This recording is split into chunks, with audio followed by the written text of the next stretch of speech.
It's time to put that hand to what will move you forward. We're not looking back, and there ain't no stopping us now. What awaits you is right in front. It's something new, and it's just for you. So join me for that new thing, starting now on A New Thing Live.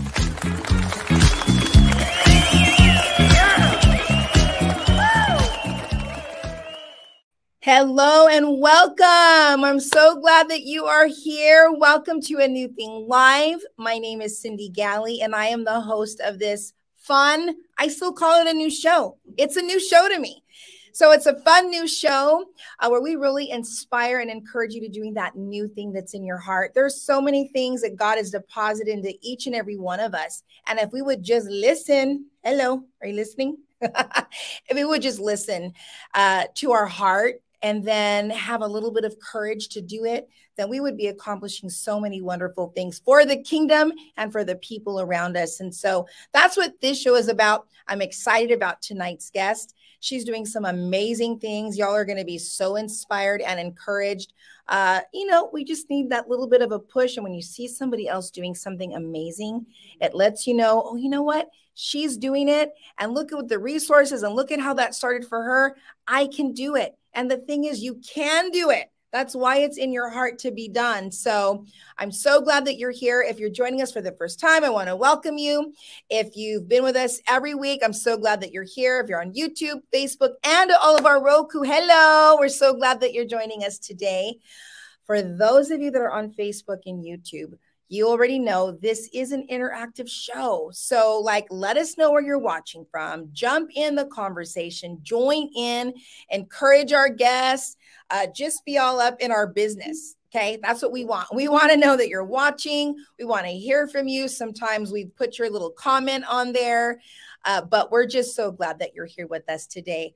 So today is the 1st of August. What in the world? It's really, it is Merry Christmas now. Christmas time is here. It really is here. I just finished watching all my Hallmark in July. So, but truly, I am just flabbergasted that we are already in August.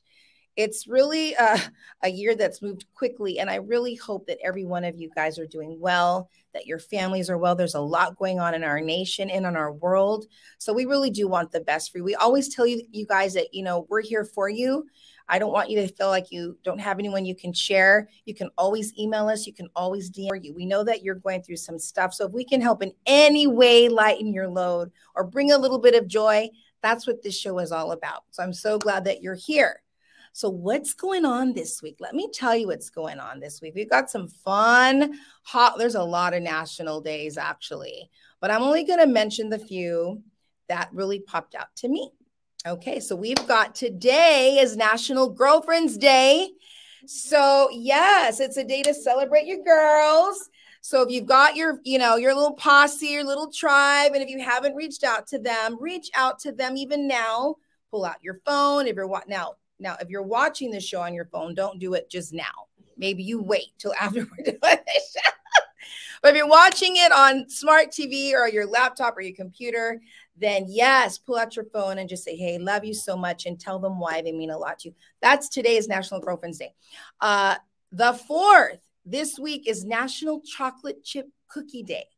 So we give you permission to go and get your favorite chocolate chips. Now, here on our show, we've had True Vine Bakery, which was Celeste. She came on, Celeste Avios, and oh my goodness, she had me eating her. I'm not a huge chocolate chip cookie girl. So the fact that I was loving these cookies, I wanted to bring out my cafecito and have it with us. I was like, girl, you do something amazing and special. So wherever that is for you, find that place. But we do have her little picture here, True Vine Bakery. We're going to put it in the chat room for those of you, if you're in the SoCal area, then we want you to reach out to True Vine Bakery because we love Celeste. And then this week also, National Fresh Breath Day. Okay. Can y'all say yes? Amen. Yes, we all need to have that fresh breath. And sometimes we don't. We know that it's a thing that sometimes breath don't be smelling as good as we would like for it to. So here are some little tips. I stepped on to the national calendar, and here are some things that they said can help you to keep fresh breath. Brushing your teeth after meals. Okay, I don't do that. I brush my teeth in the morning and at night. I do not brush them in between meals. I'm just saying, I'm telling on myself. But I do throw gum in my mouth. But sometimes I think I eat a lot of garlic. So I don't even think that the gum, I love my Cuban food. That's got some good, my Mediterranean, they've got lots of garlic in there. So I don't think the gum really helps as well as it should. Flossing before bedtime. Flossing before bedtime. I do like to floss. I have floss in my car and of course at home, but I usually floss in the morning. I don't usually floss at night. Or if I see something weird or green, I have these like little pockets and then I got to get it out.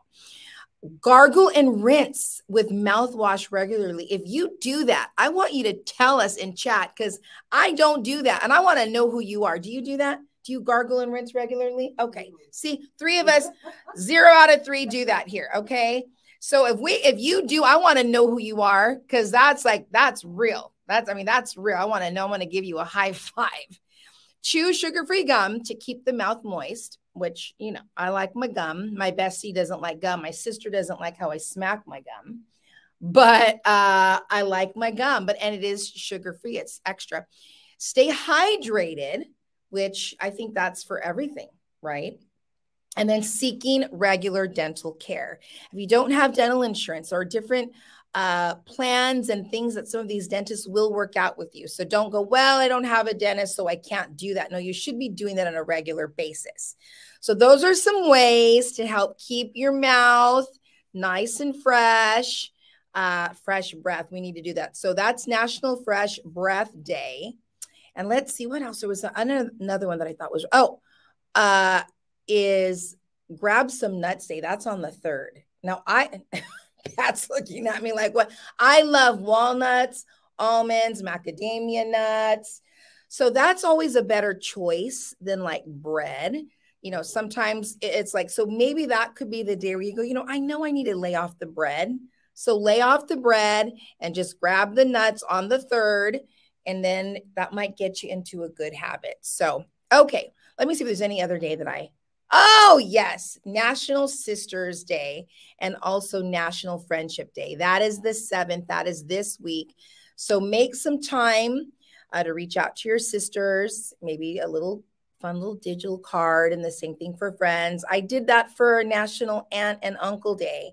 I reached out to 2 of my aunts, my only 2 aunts that are left. I didn't reach out to my uncle, so maybe this week I can do that. But I really like these days because it kind of inspires you to do things that you think about doing, but you just don't make the time to do.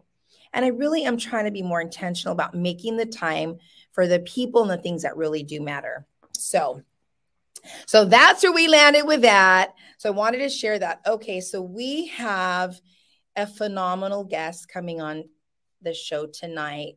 You will be so inspired. This woman is courageous, to say the least. That's not even the best word that I can use to describe her.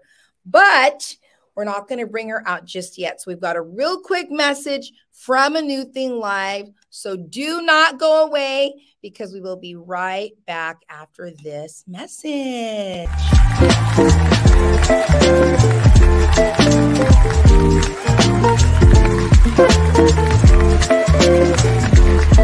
It's an all-new season 2, bringing you now more than ever before. You'll be inspired. Welcome to A New Thing Live. And Italian food is a comfort. Oh my goodness. Not a rapper.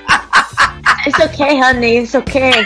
You'll be strengthened. What's in there? You just can't. You just can't find it. No. I have one. It's in there. It's in there. We get real. That you had mentioned is that you help people get to their next best place in God. But while they're turning, well, I couldn't do it. And we have fun. We're going where we've never gone before, and we're inviting you to come along. It's A New Thing Live. We get real, we get raw. It's a little bit of crazy, but a whole lot of fun. Come and join us on Monday nights where you will be strengthened to do that new thing that's in your heart to do. And subscribe today to A New Thing Live. Yes, so do subscribe. If you've not yet subscribed to our channel, then just do it. Just don't say, oh yeah, I'm going to do it at the end. No, do it now, like right now, subscribe. And then you're going to be in the know the times that we go live. And then sometimes I do like little things in the morning. And I just am always looking for ways to inspire people. I know that I need to be inspired. And I have people that I go to. I need to be strengthened sometimes. I'm just feeling like, And so that's what we wanted. We want to be that happy place for you just to come. We're not going to get all crazy with our opinions. And I mean, sometimes I'm a little opinionated. Yes, I can do that. And I am that. But really, this is a safe place. So do subscribe and be a part of our New Thing Live family. Okay, so I'm so excited to bring tonight's guest on. You know, you hear about people that are doing things that are really impacting people's lives in a powerful way. And our guest tonight is doing that very thing. She's had more than 10 years of experience in California criminal justice reform. The former program director for the Place for Grace, which is a nonprofit organization that works to provide family reunification during incarceration, and also the former communications manager for Restore Justice, a nonprofit organization that focused on restorative justice. In 2017, she co-founded Fuel, Families United to End Life Without Parole. Powerful. In California, this organization provides support and a platform and advocacy for families whose loved ones are serving a life without parole sentence, which is also known as death by incarceration. Wow. As the wife of a survivor of life without parole, her husband survived this sentence. She has more than 20 plus years of personal experience with the harsh realities of the sentence. And she's here tonight to talk to us all about it. Would you please help me welcome the courageous, the brave, I'm even going to say the fiery Sutina Greene. Welcome her to A New Thing Live.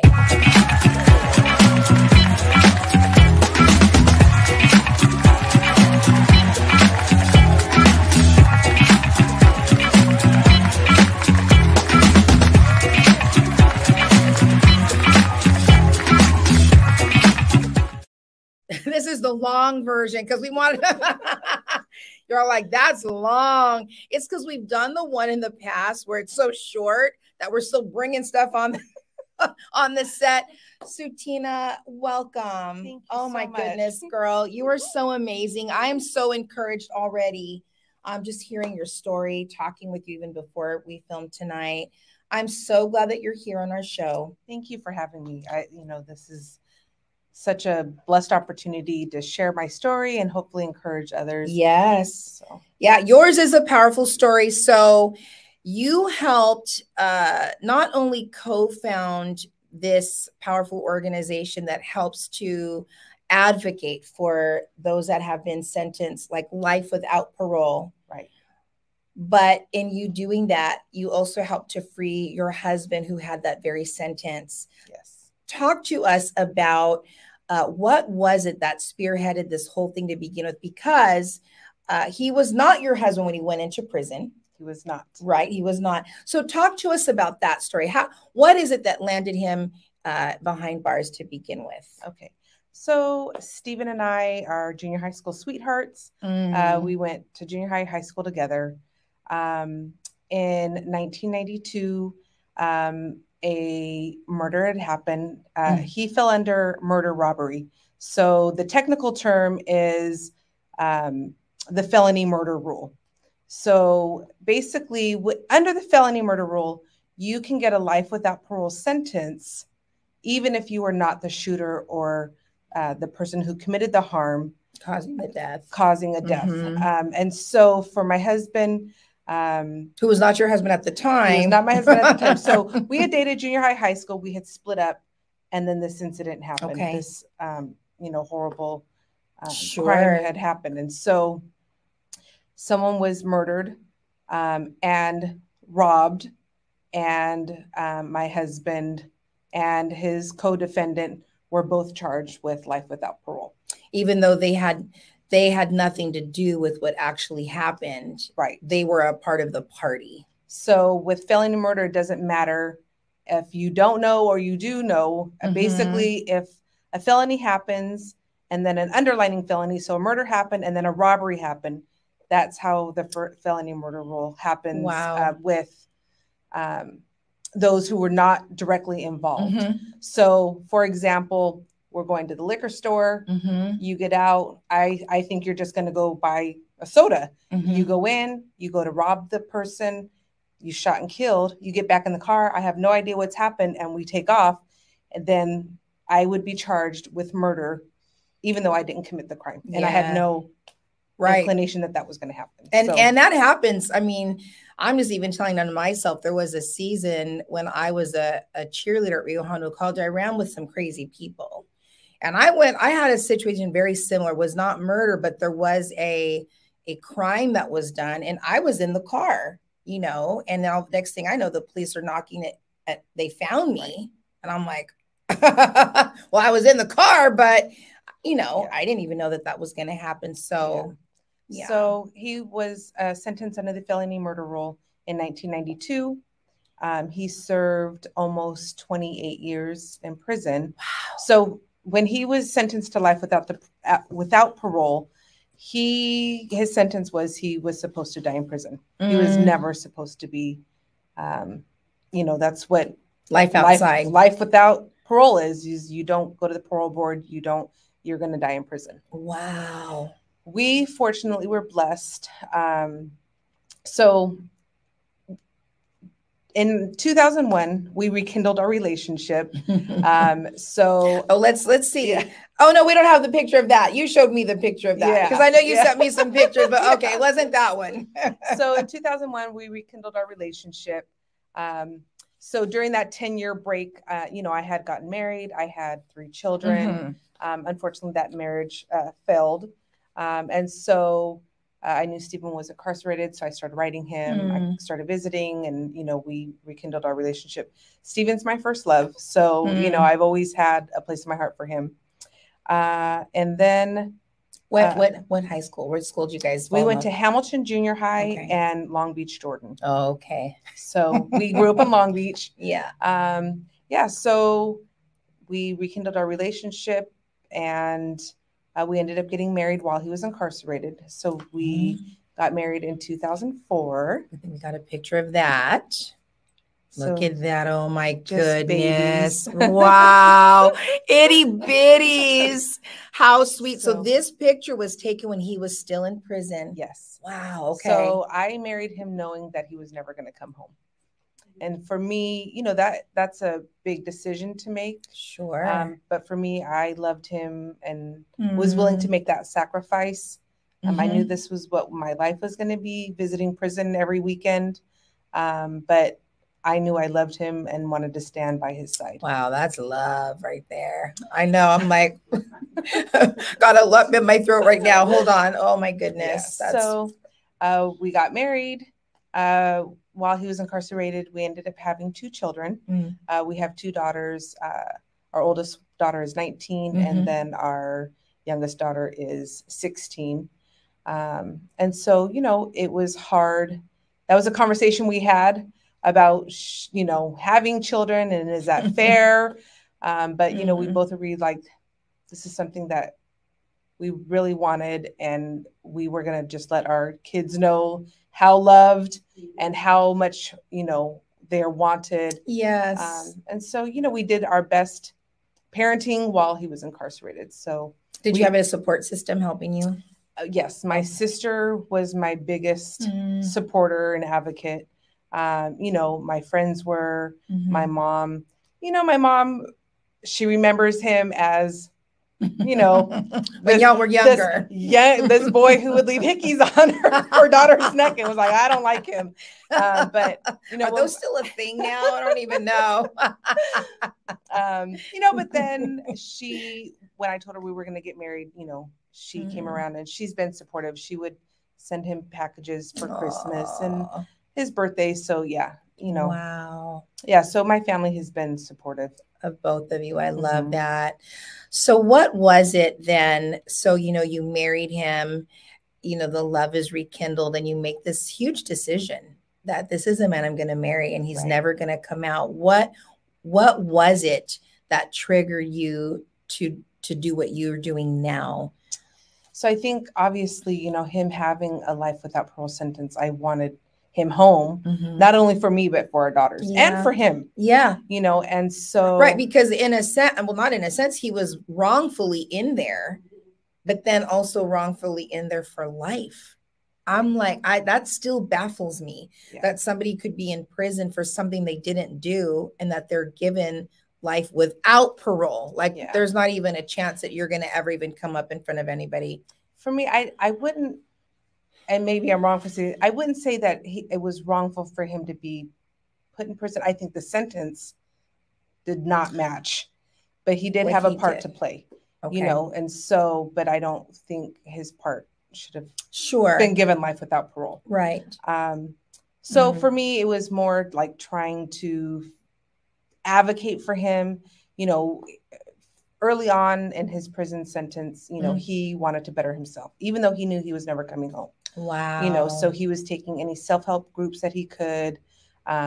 He took education. So he went to college. He earned 6 AA degrees while he was inside. He, so any opportunity that he could, and, he wasn't getting into trouble. He just was like, I'm going to better myself and better those around me. So, so he did a lot of work while he was inside. In 2012, I believe, laws started changing. Okay. And so SB 9 was for people who were under the age of 18, getting rid of life without parole. So basically they were resentenced and had an opportunity the judge to resentence them and then go to parole board. Because my husband was 18, he did not qualify. Okay. And so that was a little devastating because I'm just like, oh, so. Wow. Then. And he was 18. He was 18, 3 months. He had turned 18, the incident happened. His birthday's in October and the crime happened in January. Wow. So, and so, I was just like, there's gotta be, laws are changing, so maybe something will happen, but it always seemed to exclude everyone 18 and older. Yeah. Then SB 260 happened. That was not for LWOP, life without parole. That was for people who had life sentences, but it gave them an opportunity to go to the parole board sooner than SB 261, which was for 24 and under were able to go. And then, but he still didn't qualify because he wasn't life sentenced. He was life without parole. Yes. Then SB 394 happened. So SB 394 gets rid of juvenile LWOP. So anyone under the age of 18, so 17 and under, the law is in California, you can no longer sentence anyone and give them a life without parole sentence if they were under the age of 18. Wow. Okay. Obviously, he didn't qualify. So for me, in 2017, I co-founded Fuel, Families United to End LWOP, with 5 other family members. A couple of them were wives, a couple were sisters, and one was a mother. And then Jerry Silva, who she had a Fair Chance Project. So we're like umbrellaed under Fair Chance Project. And so we came together and we formed Fuel. And our thing was we have to figure out a way how to end life without parole. So that's where my advocacy really began is, I was like, there's got to be a way. I've got to fight for my husband. I love that. And so in 2018, so 2017 was when Fuel started. Governor Brown at the time, he started doing commutations. So commutation is where the governor has the discretion to resentence someone. You don't have to go through the court system. the governor can say, you know, with all of you been, you know, all the good that you've been doing and bettering yourself, he's going to resentence you and give you. So commutations just started. There was 3 former life without parole people who were granted clemency commutation. That had to have given you a lot of hope. Yes. That gave me a lot of hope, because I told my husband 3 people who had life without parole were granted commutation. And so my husband's like, there has to be some kind of political, you know, because that just doesn't happen. And then a few months later, he granted more people with a life without parole sentence. So I told my husband, you need to apply for a commutation. And I think my husband, he was very like, I'm not going to do that. I'm not going to get my hopes up, you know. And I think the persistent wife that I am, you know, the nagging, I was like, you need to apply. You never know what's going to happen. And so, because if there's that small chance that it's a yes, or that it's in your favor, right, then it's been worth it. Right. You know, so he,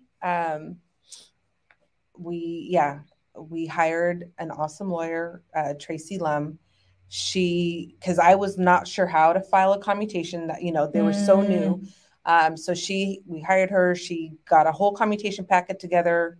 It was like this thick, just full of everything that he's been doing. We filed a commutation in 2018. May 2018, we submitted. He ended up getting an interview in July of that year. So like 70 days later, he got an interview. And so we're like, oh my God, this is like, I got goosebumps. This might happen for us. And so August, Governor Brown announced commutations, and Stephen was not on the list. And I was devastated. I was like, oh my gosh. A good friend of ours, they were commuted. And so I was so happy for them. But at the same time, it was just so hard because, you know, you want that for your family.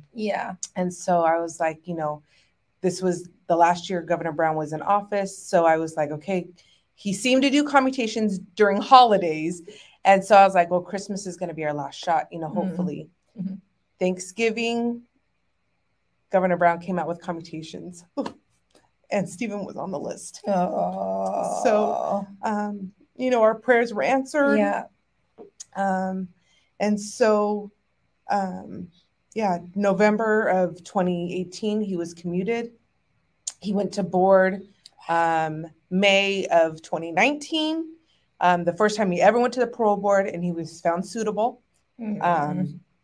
And so September 21st, 2019, he was released from prison after serving almost 28 years. Oh my goodness. I'm so me happy. And our daughters went and picked him up. He was out in the desert. So, you know, it was like a 4-hour drive there, a 4-hour drive back. So what prison was he in? He was at Ironwood State Prison. Okay. So that's in Blythe, California. Okay. So that's like almost to the Arizona border. Okay. Look at that. And the girls just, oh my goodness. So our daughters are super happy. Oh, yes. I can imagine. Wow. What a journey. What a fight. You know, so many things, you know, that as I'm listening, because I think sometimes, you know, we're in this situation or things that are just very devastating to our loved ones, but you did something about it. You know, sometimes you could just be like, oh, I can't believe this is my situation, but then we don't do anything about it. We just stay devastated and we remain defeated. I mean, this was no small thing that you did. Like you initiated something that set your husband free and pulled him out, but now you're doing the same for other people. You know, and now your organization, and through, you said, Fair Chance Project, just so powerful, so beautiful, and so needed. Thank you. So thank you. You know, I've got family members that are in, you know, and you know, they are unfortunately doing things that are landing them in prison, but it just really brings me such like joy and inspiration to see that there are people that are out there. You guys are out there advocating. You're out there in front of, you're in Sacramento, Yes, out there, you know, so talk to us a little bit about like what that looks like as well. So, you know, this picture right here was in Sacramento. This is before my husband came home. We were advocating for, so in the state of California, there are over 5,200 people serving a life without parole sentence. 52,000. 5,200. Oh, 5,200. Yeah. Oh no. Over 5,000 people in the state of California. 500,000 are serving life without parole. Oh my goodness. So that gave me goosebumps, but not in the good way. Yeah. So you know, and when you look at statistics of life without parole, most of them were the average age for someone who gets a life without parole sentence is 19 years old. They are predominantly the Black and brown community are the ones that are sentenced to life without parole. And so, like for us, you know, my husband's home now, but for me, my fight doesn't end. Yeah. There are so many people that are deserving of the same opportunity that my husband received. Yes. And I know a lot of people are like, well, they hurt someone, they should be in prison for the rest of their lives. You know, but we're all about second chances. Like we all have done things, whether we were caught or not, that have hurt people. Yeah. Obviously, maybe not killing someone, but like harm has been done to people. And a lot of the people who are incarcerated have come from very traumatic childhoods. Sure. Whether it's sexual abuse, physical abuse, parents not in the home, drug abuse, etc. So, you know, I'm a firm believer in second chances. Yeah. I think everyone is redeemable. Yes. You know, and, you know, God constantly gives us second chances. Yes. And third and fourth chances. Every day he does. And so, like, if we could only just have that little bit of forgiveness and compassion that God has given us. That's so good. For these people inside, you know, they deserve that. You know, the Department of Corrections and the prison system is not a rehabilitative. It is a punitive system. Sure. And it's not a system that, you know, this system was built for this. It wasn't, you know, they always say, well, the system is broken. The system has never been broken. This is how it was meant to be. And so for me, I just want to advocate. That you're sharing that. Yeah, I just want to advocate, like there's so many deserving people that have changed their lives around who have gone in and spent 20 plus, 30 plus, 40 plus years incarcerated, but who can come out and be productive citizens like my husband, who can give back to the community, who can give, you know, pay taxes. And, you know, my husband currently is a full-time student at Cal State Fullerton. Wow.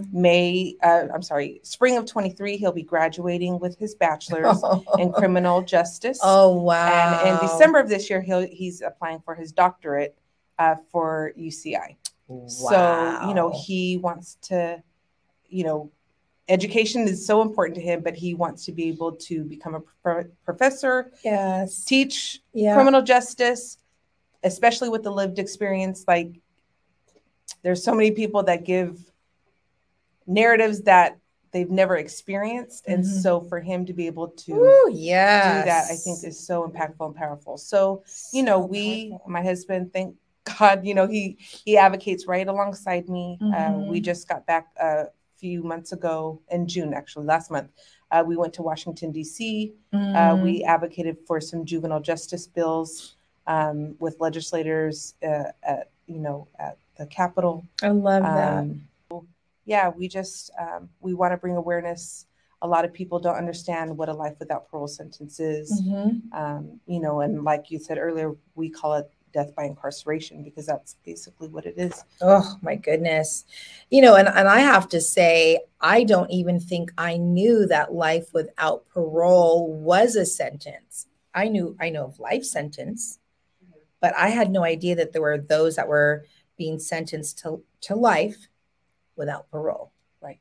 Until knowing that I was going to have you here and, you know, just starting to do some research and everything. And I'm like, I can't believe this is even allowed or a thing. It's just crazy to me because it's, you know, you hear the stories about people being in there that didn't even do anything. It's like they were wrongly accused or wrongly charged, or it was even the wrong person. It's like, that wasn't me. I was somewhere else. Right. You know? And so there's just all these different scenarios where if that person also is in that, it's like, how do they have a chance? Right. You know? So, you know, I love that. Again, it's so powerful what you've done. Now you co-founded, who was your other co-founder?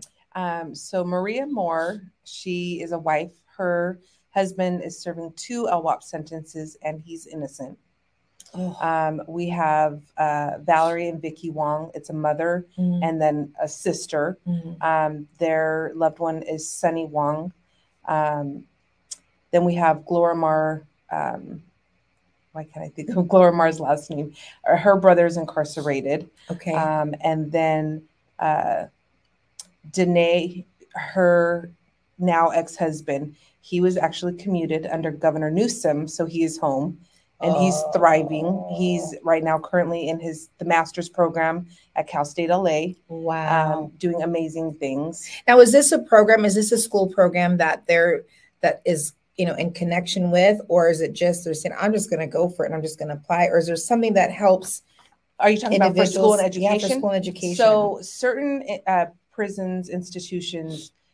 So Lancaster State Prison has a contract with Cal State LA. Okay. So the people who are at Lancaster can earn their bachelor's degree. Oh. Where my husband was at, there was no bachelor's program. Okay. So he could only earn AA degrees with the community colleges. So for him, he was just like, what's 1, what's 2, what's, you know, let me just get as many AAs as I can get. How many AAs? You said you got a lot of AAs. Yeah, he got 6. Yeah, so I love that. There's certain institutions that are now starting to have a bachelor's program. So they're contracted with certain schools so they can earn their bachelor's. Okay. So for us, my husband at the time was getting his AAs and then he was going to Adams State University, which I had to pay for. So he was going to try to get his bachelor's through Adams State, but he was able to come home.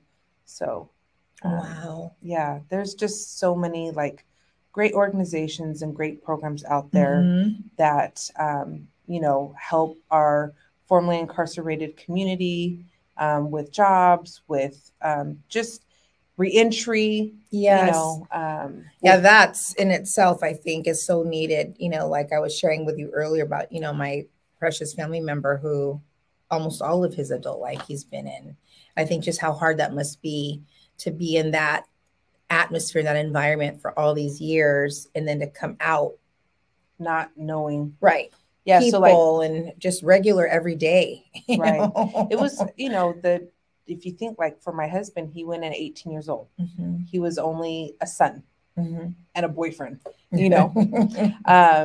He came out of prison as a 45-year-old man who now is a husband and a father and a stepfather.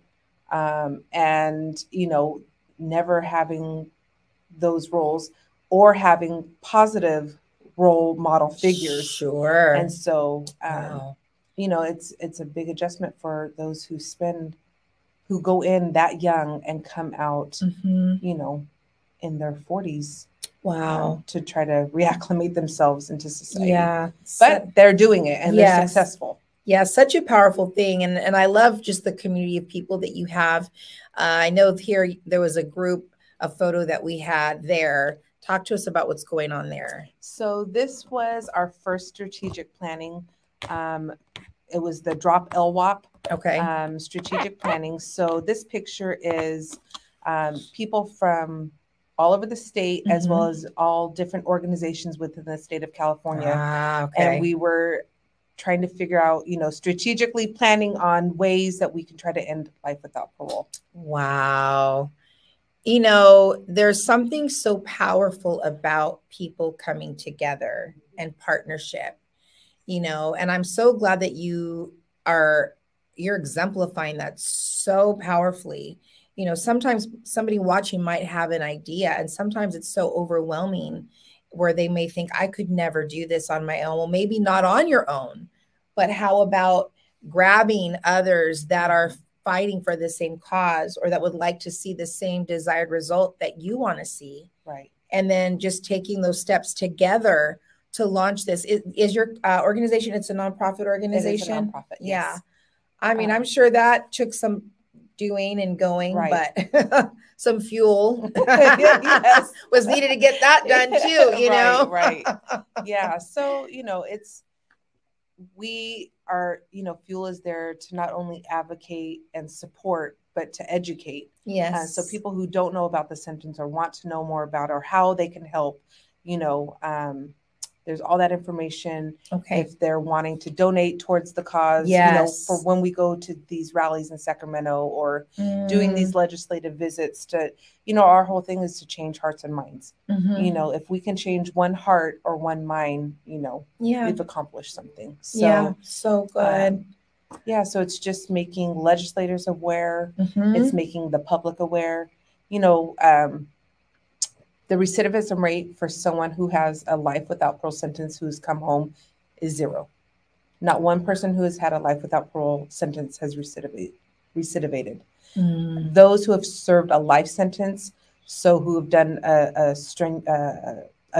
long amount of time, you know, 15, 20, 25, 30 plus years, the recidivism rate is 1%.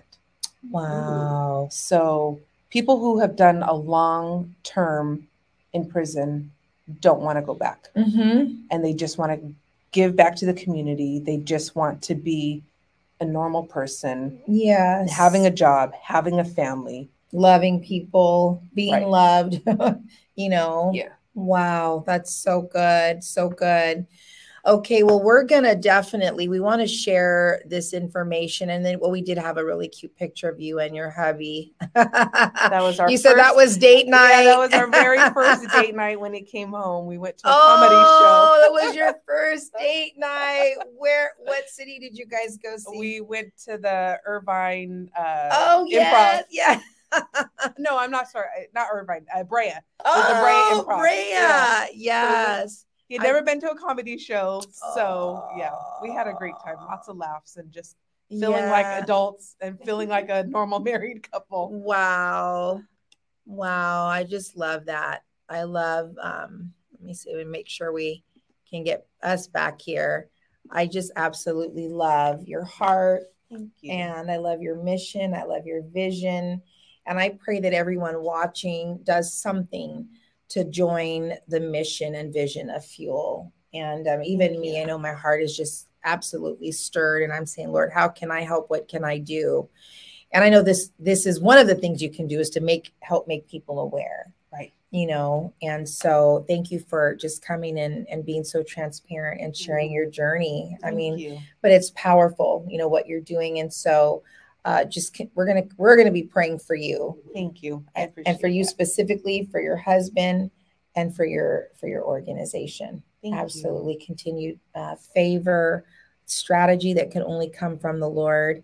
Again, the fact that you just pushed, you know, somebody may have said, you know what, he didn't get granted, you know, what we were hoping. And so that's it. And you guys still pushed through. And now you have him home with you. Right. Yeah. So thank the Lord for that. Okay. Well, let's make sure we get your information here because I do want everyone to be able to know how to find your organization. So Fuel, Families United to End Life Without Parole. The website is fuelwap.org. Fuelwap.org. And there's so many resources on there. You want to talk a little bit about the resources? You know, there might be somebody watching that's like, well, what kind, you know, I say, oh, there's a form for, you know, information about clemency, all these things. I go, oh my goodness, they have so much information on here. So good. Find your legislator. Yeah. The legislative tracker. So if you don't know who your legislator is, you can type in your address and it'll tell you who your legislators are, your senator and your assembly person. It's so important, like for bills that come up with, you know, within the criminal justice reform. Very good. We have resources on how to get, how to file a commutation what kind of forms you need to do to file a commutation. It's really simple. We have, trying to think of what other resources there's so many resources. You had so many on there. Let's see here.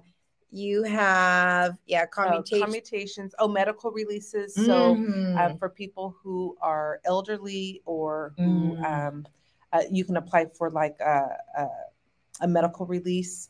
Well, that will get you out to have your medical needs taken care of, and then you come back in. It's a different. Well, there's a couple of different. So compassionate release is a little bit different. That's for people who are in hospice who are dying. Compassionate releases are a little bit harder to get. Okay, and I'm not sure why. It makes no sense. Like, obviously, if you're dying, you are not a threat to society. Sure. So you should be able to go home and die peacefully in your own home or with family. Yeah, humanely. But instead, like a lot of them, they make it such a long process that people don't even get to the end of that process. Medical releases is more just, I guess it's a little bit similar, but yeah. So there's more information on the medical releases and stuff like that. And I know that you're passionate about that as well, because I did see a photo of you and you were not lobbying, but kind of like protesting. Is this out in front of the prison? This was out in front of California Institution for Men in Chino. Okay. This was in the COVID, when like the high point of COVID. There were, I can't remember the numbers, high 20s, early 30, low 30s of people who were incarcerated who died of COVID while being incarcerated. The medical and healthcare was not being provided at all.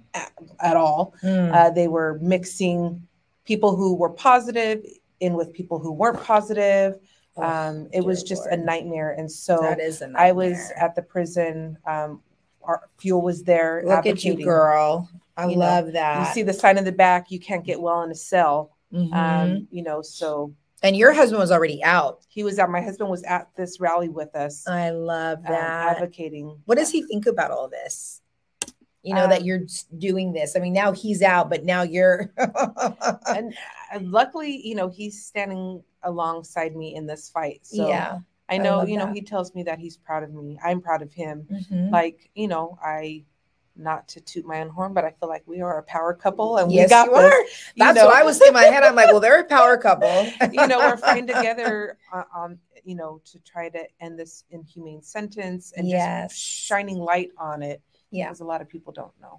Yes. Or don't understand. Sure. Well, thank you just for coming and shedding light so that we can understand and that we can get behind you. And then of course, please, follow them on Instagram as well. Facebook, Instagram, okay. Twitter. Yeah. Okay. So we'll have to add all of that information too. Yeah. So that people can follow you on all of those different platforms. But come on, guys, let's get behind what fuel. You call yourself fuel. I always want to say fuel WAP. No, yeah, fuel. But let's get behind Fuel and behind their vision and their mission, and let's just we are better together. We already know this, but the more of us that get in there, the more of us who are vocalizing, and we're using our hands, our mouths, our minds to get behind this powerful mission. What a powerful thing that even with your team, like your little Gideon's army. Your husband was released and now he's a part of, society. And I love that. That's so beautiful. But there's more. There are more that also need to have that same opportunity and be over 5,000 more. Oh my goodness. I cannot believe that. I was thinking 52,000. You said no. 5,200. Yeah. 5,200. That's $500,000. Wow. Wow. Well, sis, thank you so much. No, thank you for having me. This has been wonderful. My heart has been stirred. My heart's been strengthened. I pray that you're strengthened in whatever it is that you want to do. Do you see like this living testimony of like a woman who said, I'm going to just not only have a heart, but I'm going to do something about it. And you educated yourself. You banded together with other people. You had to take the steps to do whatever you needed to do, to fill out the forms you needed to fill out. I'm sure all of those things at some point were either intimidating or Oh my goodness. I can't believe all that this is taking, but now look at the fruit of that, Right. And the fruit will continue to multiply. Yeah. So is there something that you would like to say to encourage a person that they feel like there's something that they want to do, but they just don't know that they can do it? I would say one, like, never give up hope. Hope is such a strong thing. If there's a will, there's a way.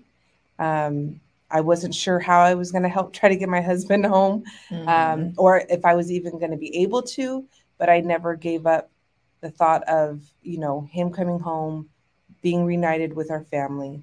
So, there's people out there, if you're interested in criminal justice reform, there's many organizations out there that, are there to help support, to guide, to encourage. Yeah. I just hope, and, there's no feat too small. Yeah, I love that. And I was reminded even just in that, with God, truly all things are possible. Yes. He'll give you not only the grace and the strength, but the resources. I mean, especially if it's something that you sense you're supposed to do, he's already going to provide it and make a way for you to do it.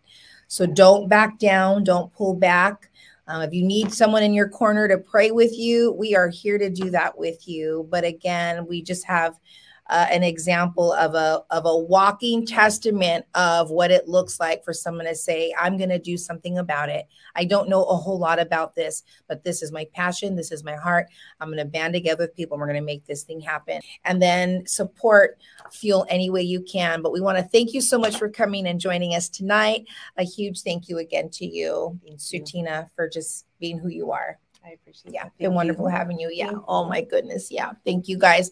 Okay. Well, we love you. Have an incredible week. And we'll see you next week. Next week on Anything Live. Don't forget National Sisters Day and National Friendship Day. Okay, if you don't remember any of the other foods, it's fine. But sisters, your sister, you said, was a huge support system for you and your family. So let's remember to love our family and have a great week. Be on the lookout for that new thing that's awaiting just for you. And we'll see you next week on Anything Live.